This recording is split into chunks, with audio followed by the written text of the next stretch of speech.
তো একটা সিরা প্রথম থেকে শেষ পর্যন্ত পড়া এটা কিন্তু অত্যন্ত গুরুত্বপূর্ণ। কারণ যেই মানুষটা সারাটা জীবন সমাজ সংস্কারের জন্য কাজ করে গেলেন, দাওয়াতের কাজ করে গেলেন, সেই মানুষটার জীবন কেমন ছিল, সেই মানুষটার জীবনে বিভিন্ন প্রেক্ষাপটে কিভাবে সিদ্ধান্ত নিয়েছেন, এইগুলো যদি আমরা না জানি তাহলে আসলে কোরআন এবং হাদিসের যে বাস্তবতাটা, সেটা যে সমাজে বাস্তবায়নের যে সুযোগটা, সেটা কিন্তু আমরা পরিপূর্ণভাবে অ্যাপ্লাই করতে পারবো না।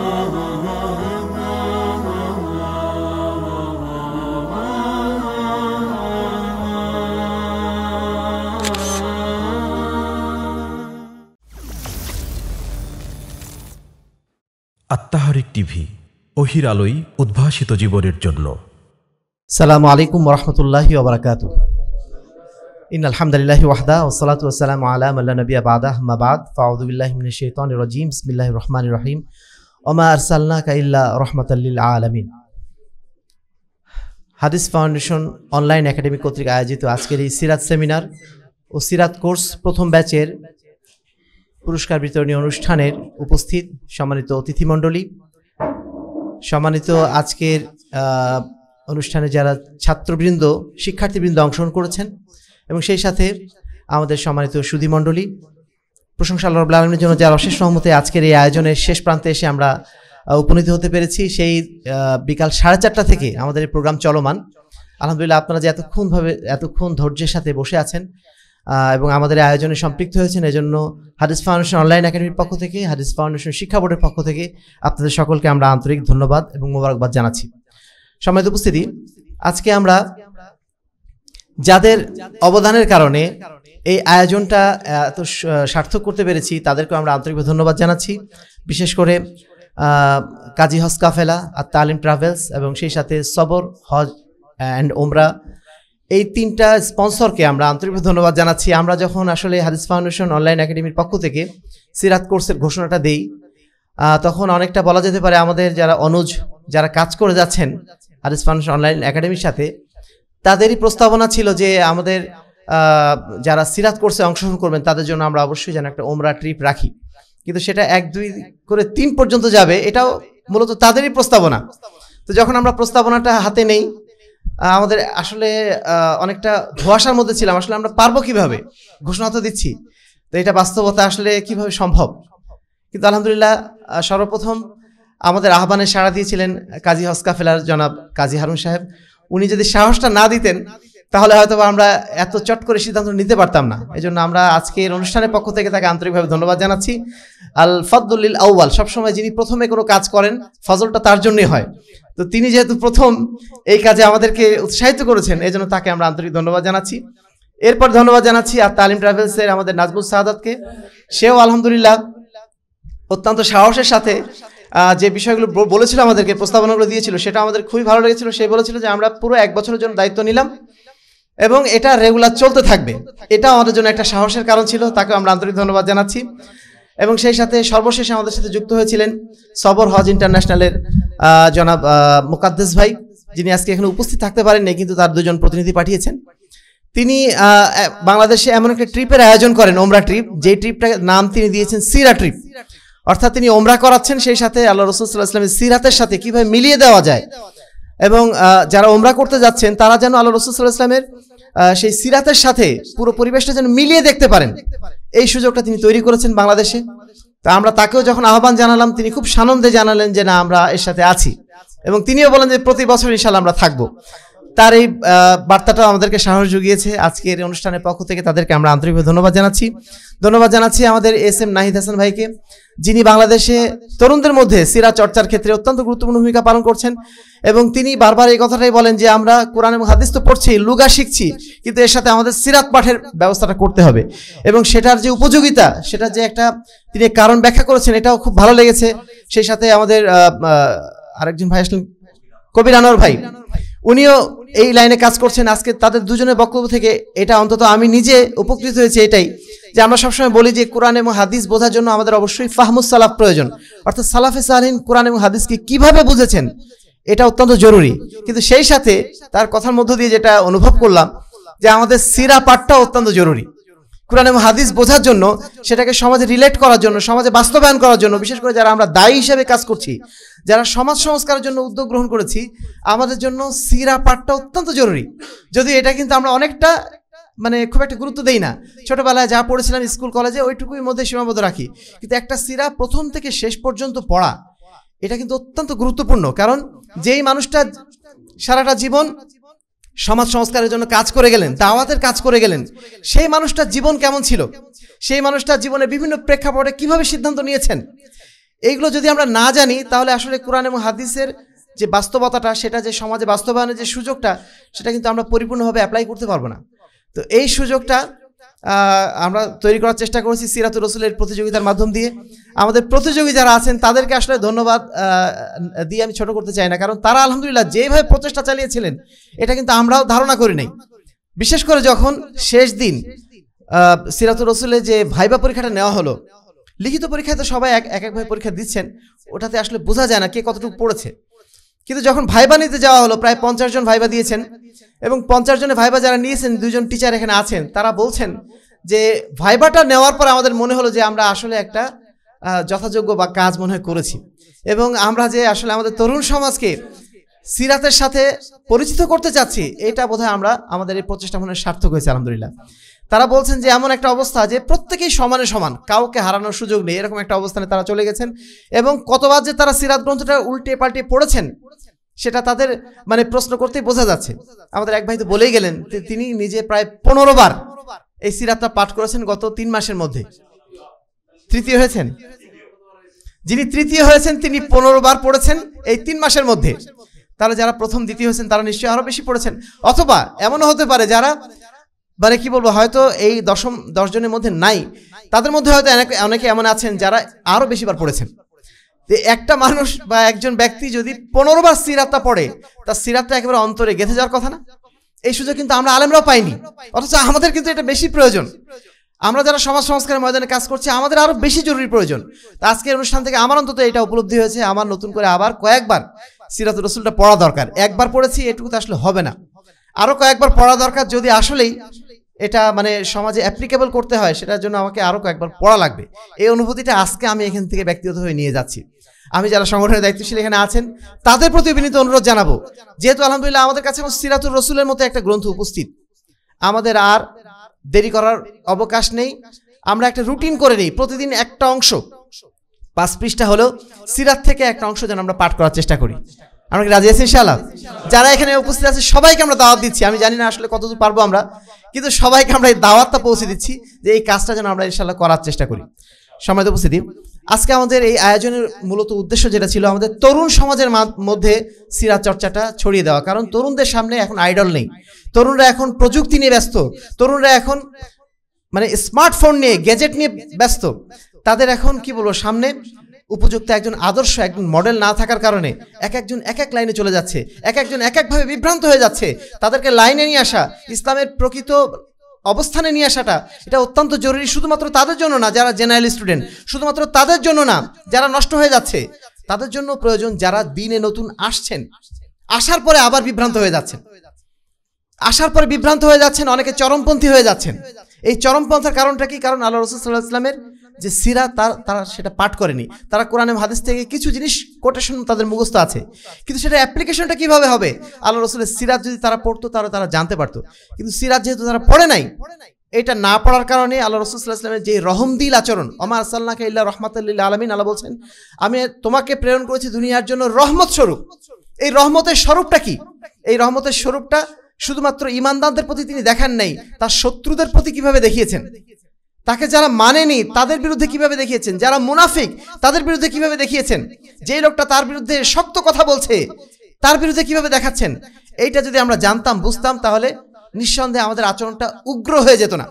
অনেক সময় চরমপন্থী আমরা হয়ে যাই, যে আমাদের বাপ মা কথা শুনছে না কেন, আমার বন্ধুরা কথা শুনছে না কেন, আমরা চিন্তা করি না আমরা তো 2 দিন আগে তার মতোই ছিলাম, আমরা তো কথা শুনতাম না। আল্লাহ রাব্বুল আলামিন হেদায়েত দিয়েছেন বলেই আজকে আমাদের অন্তরটা নরম হয়েছে, দ্বীনের প্রতি আমাদের অন্তরটা রুজু হয়েছে। তা আমরা সেই সুযোগটা কিন্তু আমাদের ভাইদের দিচ্ছি না, তাদের প্রতি আমরা উগ্র হয়ে যাচ্ছি যে তারা কেন সংস্কার হয় না। আজকে খুতবাতে এই কথা বলছিলাম, আল্লাহ রাসূল সাল্লাল্লাহু আলাইহি ওয়াসাল্লাম যখন, মাশাআল্লাহ আমাদের আরেকজন অতিথি উপস্থিত হলেন অনেক দেরিতে হলেও আমরা তাকে আন্তরিক ধন্যবাদ জানাচ্ছি। আহলান, জাযাকাল্লাহ খাইরান, ফাদ্দাল। আল্লাহ রাসূল সাল্লাল্লাহু আলাইহি ওয়াসাল্লাম ইহুদিদের বিরুদ্ধে খাইবার যুদ্ধে বাহিনী প্রেরণ করেছেন একদম রাতের শেষ প্রান্তে, ফজরের আগ দিয়ে। সেই বাহিনীর প্রধান হিসাবে তিনি ঘোষণা করেছেন আলী রাদিয়াল্লাহু তাআলা আনহুকে। আলী রাদিয়াল্লাহু তাআলা আনহুকে যখন তিনি পাঠাচ্ছেন যুদ্ধের জন্য পাঠাচ্ছেন, তাকে হয়তো রণকৌশল শিখাবেন যে তুমি এখন এইভাবে আক্রমণটা করো, তাহলে তোমরা যুদ্ধে জিতে যাবে। এই রণকৌশল শিখাচ্ছেন। আমরা ভাবছিলাম যে হয়তো তিনি সেই রণকৌশল শিখাবেন, কিন্তু আল্লাহ রাসূল কি শিখাচ্ছেন? তিনি শিখিয়ে দিচ্ছেন ওয়াল্লাহি লা ইয়াহদিয়ান্নাল্লাহু বিকা রাজুলান ওয়াহিদান লাকানা লাকা খায়রুম মিন হুমুরিন নাম।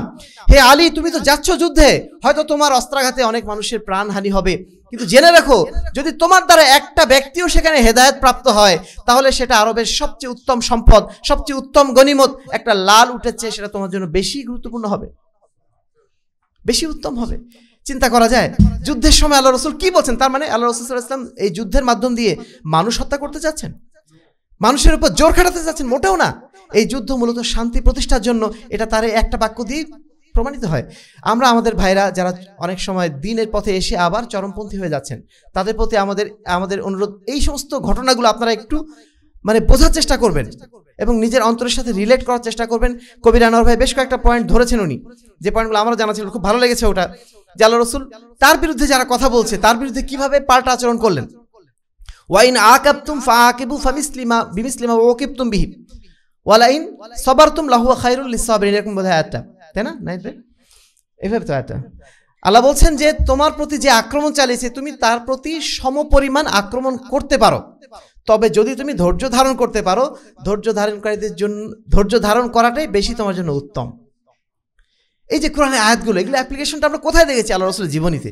আল্লাহ রাসূলের জীবনী থেকে আমরা বহু কিছু শিখতে পারি, যেটা হয়তো বা আমরা সরাসরি কোরআনের আয়াত তেলাওয়াত করে বা সরাসরি হাদিস পাঠ করে হয়তো অনেক সময় নাও বুঝতে পারি। আমি আলোচনা বেশি দীর্ঘায়িত করতে চাচ্ছি না। আমাদের আরেকজন আমাদের অতিথি এসেছেন। আমি দু একটা বিষয় বলতে চাইবো। আজকে অনুষ্ঠানে যে বিষয়গুলো আমরা শুনলাম, যে দায়ীদের জন্য সিরাত পাঠটা বেশি জরুরি, যেটা আমাদের শেখ ডক্টর আব্দুল্লাহ আল কাফিও বলেছেন, আরও একজন বোধহয় বললেন। তো দায়ী যারা আছেন, বিশেষ করে দাওয়াতের ময়দানে যারা আছি, আমাদের প্রতি বিশেষ নসিহত যে আমরা যেন সিরাতুর রাসূলটা একবার না আরও কয়েকবার যেন পড়ার চেষ্টা করি। তারপরে আমাদের কোর্স শিক্ষক আমাদের আব্দুল নূর ভাই, যিনি আলহামদুলিল্লাহ, যদিও তিনি ইঞ্জিনিয়ার, আমাকে কিন্তু অনেকেই বলেছিলেন যে একজন ইঞ্জিনিয়ার মানুষ তিনি পড়াবেন সিরাতটা, একজন আলেম মানুষকে দিলে ভালো হতো না? কিন্তু আমি যতদূর তার সাথে কথা বলেছি এবং তাকে জানি, আমি আমাদের ইঞ্জিনিয়ার নাহিদ ভাই, কবির হোসেন ভাইয়ের, এনারাও কিন্তু আলেম মানুষ না, কিন্তু আলহামদুলিল্লাহ সিরাতের প্রতি তাদের একটা ভালোবাসা, চর্চাটা যেরকম আছে আমাদের ইঞ্জিনিয়ার আব্দুল নূর ভাইয়ের মধ্যে, ওই চর্চাটা আমি খেয়াল করেছিলাম এবং সেজন্যই আমি তাকে বিশেষ করে অনুরোধ করেছিলাম যে আপনি কোর্সটা চালাবেন। আলহামদুলিল্লাহ কোর্স চলাকালে আমি বিভিন্ন সময় রিপোর্ট নিয়েছি এবং প্রত্যেকেরই ফিডব্যাক ছিল খুবই ভালো। আমি তাকেও আন্তরিক ধন্যবাদ জানাচ্ছি যে এই কোর্সটা সুন্দরভাবে নেওয়ার জন্য। সে তার অন্তরের আবেগ দিয়ে, পরিপূর্ণ আবেগ দিয়ে সিরাত কোর্সটা নেওয়ার চেষ্টা করেছেন এবং সে কারণেই এই কি বলবো, নিজের অনুভূতিটা ছাত্রদের মধ্যেও ছড়িয়ে দিতে পেরেছেন। ছাত্ররা যেভাবে এখানে তাদের অনুভূতি ব্যক্ত করলো, আমার মনে হলো যে এই অনুভূতিটা আসলে আমাদের শিক্ষকদের মাধ্যম দিয়ে বোধহয় গেছে। তা আমি আন্তরিক ধন্যবাদ জানাচ্ছি কোর্স শিক্ষক হিসেবে আব্দুল নূর ভাইকে, এবং তিনি যেটা বলেছেন যে সিরাত পাঠকে বাধ্যতামূলক করতে হবে প্রত্যেক ক্লাসে। সিরাত পাঠ এবং নবীদের কাহিনী পাঠ, এটা প্রত্যেক ক্লাসে বাধ্যতামূলক করতে হবে এবং এর পক্ষে আমাদের আওয়াজ তুলতে হবে। আমরা বেতনের জন্য আওয়াজ তুলি, আরও নানা কারণে আওয়াজ তুলি, আমরা কেন আল্লাহ রাসূল সাল্লাল্লাহু আলাইহি ওয়াসাল্লামের জীবনীটা বাধ্যতামূলক করার জন্য আওয়াজ তুলতে পারি না? এটা দাবি তিনি জানিয়েছেন, আমি তার দাবির সাথে পরিপূর্ণভাবে সহমত প্রকাশ করছি। আমাদের ডাক্তার শওকত ভাই বলেছেন যে আমরা আল্লাহ রাসূল সাল্লাল্লাহু আলাইহি ওয়াসাল্লামের জীবনীটাকে শুধুমাত্র পাঠ করে সীমাবদ্ধ রেখেছি, কিন্তু এখন যে ফিলিস্তিনে যুদ্ধ হচ্ছে, এখানে আমাদের অ্যাপ্লিকেশনটা কি? আমি তাকে অনুরোধ করব, তিনি যে একটা রেজাল্ট বের করেছেন, এই রেজাল্টটা বের করাটা মনে হয় সরাসরি এইভাবে বের না করলেই ভালো হতো, যে একদম যুদ্ধের ময়দানে আমাদের ঝাঁপিয়ে পড়তে হবে। যুদ্ধের ময়দানে অবশ্যই ঝাঁপিয়ে পড়তে হবে, কিন্তু তার আগে আমাদের বিশেষ কিছু কাজ আছে। আমরা আসলে কেন এত পিছিয়ে পড়ছি? 140 কোটি মুসলমান আমরা মাত্র 1,40,00,000 ইহুদিদের বিরুদ্ধে কোনো ভূমিকা নিতে পারছি না। এর পিছনে কারণ তো আল্লাহ রাসূল বহু আগে বলে গেছেন। এটা আল্লাহ রাসূলের জীবনী থেকে আমাদের জানতে হবে। আল্লাহ রাসূল কি বলছেন যে কিয়ামতের আগ দিয়ে এমন অবস্থা হবে, তোমাদের আশপাশ দিয়ে শত্রুরা তোমাদেরকে ঘিরে ধরবে, যেভাবে খাদ্য গ্রহণ করার জন্য প্লেটের চারপাশে যারা খাদ্য গ্রহণকারী তারা বসে থাকে, তারা ঘিরে থাকে। সেই দিন আল্লাহ রাসূল সাল্লাল্লাহু আলাইহি ওয়াসাল্লাম বলছেন, সাহাবীরা বলছেন, হে আল্লাহ রাসূল, আমাদেরকে এভাবে ঘিরে ধরবে, আমাদেরকে এভাবে আক্রমণ করবে, আমরা কিছুই করতে পারবো না, কারণটা কি? আমাদের সংখ্যা কি সেই দিন অনেক কম থাকবে? আল্লাহ রাসূল বলছে যে না, সেদিন তোমাদের সংখ্যা কম থাকবে না, তোমাদের সংখ্যা অনেক বেশি থাকবে, কিন্তু তোমরা হয়ে যাবে গুসা, তোমরা হয়ে যাবে আবর্জনার মতো। বন্যার পানিতে যেভাবে আবর্জনা ছুটে চলে যায়, তোমাদের অবস্থা হবে এরকম আবর্জনা মতো। কেন আবর্জনা হবে? কারণ তোমাদের মধ্যে ওয়াহান আসবে। ওয়াহানটা কি? ওয়াহানটা হচ্ছে হব্বুদ দুনিয়া ও কারাহিয়াতুল মাউত, অর্থাৎ দুনিয়ার প্রতি ভালোবাসা এবং মৃত্যুকে অপছন্দ করা। আজকে মুসলিম উম্মার এই দুরবস্থার কারণটা কি? আজকে আরব বিশ্ব 22টা দেশ ফিলিস্তিনের পাশে বসে আছে, তারা কিচ্ছু ভূমিকা নিতে পারছে না। কারণটা কি? তাদের ইমানি দুর্বলতা। এই ইমানি দুর্বলতার চিকিৎসা আগে করা দরকার নাকি জিহাদের ঘোষণা আগে দরকার? ইমানি দুর্বলতার চিকিৎসাটা আগে করা দরকার। এই প্রস্তুতির জন্যই কিন্তু আল্লাহ রসুল 13টা বছর কাটিয়েছেন মক্কায়। তারপর তিনি মদিনায় যেয়ে সেই অবস্থানে যখন পৌঁছেছেন তখনই তিনি আক্রমণ করার নির্দেশ পেয়েছেন, আক্রমণ করেছেন। আপনার ইমান যে অবস্থায় আছে এই অবস্থায় আসলে আপনি যুদ্ধ ঘোষণা করে কি করবেন? পালিয়ে আসবেন। আপনি 140 কোটিও যদি হন তবু আপনার লাভ হবে না। 1 কোটির কাছে আপনি হেরে যাবেন, কারণ আপনার ইমানটা সেই অবস্থায় এখন নাই। এখন ইমানের চর্চাটা আরো বেশি জরুরি। আমাদের মধ্যে যে মানে দুর্বলতা সৃষ্টি হয়েছে এই দুর্বলতা আগে দূর করা দরকার। এবং আল্লাহ রসুলের চিকিৎসা কি? হাত্তা তারজিউ ইলা দীনিকুম, আল্লাহ রাব্বুল আলামিন তোমাদেরকে কাফেরদের অধীনস্থ করে দেবেন যতক্ষণ না তোমরা আবার দ্বীনের পথে ফিরে না আসো। এই জন্য আমাদের মেহনতটা এখন কি? আমাদের মেহনতটা দ্বীনের পথে ফিরে আসার মেহনত। আজকে যে আয়োজনের উদ্দেশ্য এটাই যেন আমরা দ্বীনের দিকে আবার ফিরে আসি। আমরা যেন জীবনের প্রত্যেকটা ক্ষেত্রে জাহালাতের সাথে জাহিলিয়াতের সাথে সম্পর্ক ছিন্ন করি। আমরা তো এখন কি বলবো, জীবনের প্রত্যেকটা ক্ষেত্রে জাহিলিয়াতের সাথে আপোষ করে বসে আছি। আমরা সালাত আদায় করছি বটে কোনো রকমে, অথবা কোনো রকমে আমরা হয়তো সহিহ আকীদার মানে কি বলবো মতাদর্শী হতে পেরেছি, কিন্তু আমাদের জীবনের মুআমালাতের ক্ষেত্রে আমরা কে কতটুকু আসলে জাহিলিয়াত থেকে নিজেকে ছিন্ন করতে পারলাম? আমরা আমাদের বিবাহ অনুষ্ঠান পর্যন্ত সেটাকে আমরা জাহিলিয়াত মুক্ত রাখতে কি পারছি? কয়জন পারছি না। তারপরে আরো কত বিষয়, পলিটিক্যাল বিষয়গুলো নিয়ে তুললে আমরা খুব আনন্দিত হই। পলিটিক্স নিয়ে আমরা অনেক কথা বলি, আমরা কোনো সংস্কারের কথা বলতে গেলে আগেই পলিটিক্সের বিষয়টা নিয়ে চলে আসি। কিন্তু পলিটিক্সের জায়গায় আমরা কি পলিটিক্স আসলে করছি? যারা ইসলামী আন্দোলন বর্তমানে বাংলাদেশে করছেন তারা কোন পলিটিক্স থেকে মানুষকে ডাকছেন?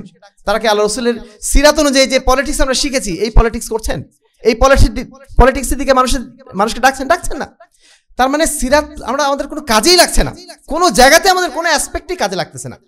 তো যতক্ষণ আমরা নিজেদের ভিতরে এটা না নিয়ে আসতে পারবো, যতক্ষণ এই উপলব্ধি ভিতরে না আসবে, ততক্ষণ পর্যন্ত জিহাদের ঘোষণা দিয়ে কোনো লাভ হবে না। জিহাদের প্রস্তুতিটা সর্বশেষ, তার আগে আমাদের ইমানের প্রস্তুতিটা বেশি জরুরি। এবং এই ইমানের প্রস্তুতির জন্যই আজকের এই সিরাত কোর্সের আয়োজন, যেন আমরা আল্লাহ রাসূলের সিরাত পাঠ করে আমাদের ইমানের দীক্ষাটা নিতে পারি। আমরা যেন ইমানটাকে মজবুত করতে পারি, ইমানটা যেন সেই লেভেলে নিতে পারি যেন আমাদের একজনের জিহাদ 100 জনের জিহাদের মতো হয়ে যায়। সেই পর্যায়ে যাওয়ার আমাদের জন্য চেষ্টা করতে হবে।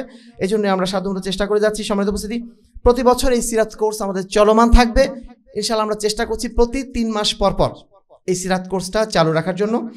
এবং আপনারা যারা অংশগ্রহণ করেছেন তাদেরকে আমরা ধন্যবাদ জানাচ্ছি। সেই সাথে আপনাদেরকে আমরা অনুরোধ করছি, আপনারা যারা ভাই ব্রাদার আছেন, বয়স্ক হোক কম বয়স্ক হোক, সবাইকে আপনারা চেষ্টা করবেন এই কোর্সের সাথে সম্পৃক্ত করার জন্য। এমনি একটা বই একবার পড়া যায়, কিন্তু যখন কোর্সের সাথে থাকবেন তখন 15 বার পড়া যায়, যেটা আমাদের ভাই পড়েছেন। আমরা চাই একবার পড়া না, কয়েকবার পড়া হোক। এবং সেই পড়াটা পড়তে গেলে আপনাদেরকে অবশ্যই এই ধরনের কোর্সের সাথে সম্পৃক্ত হতে হবে।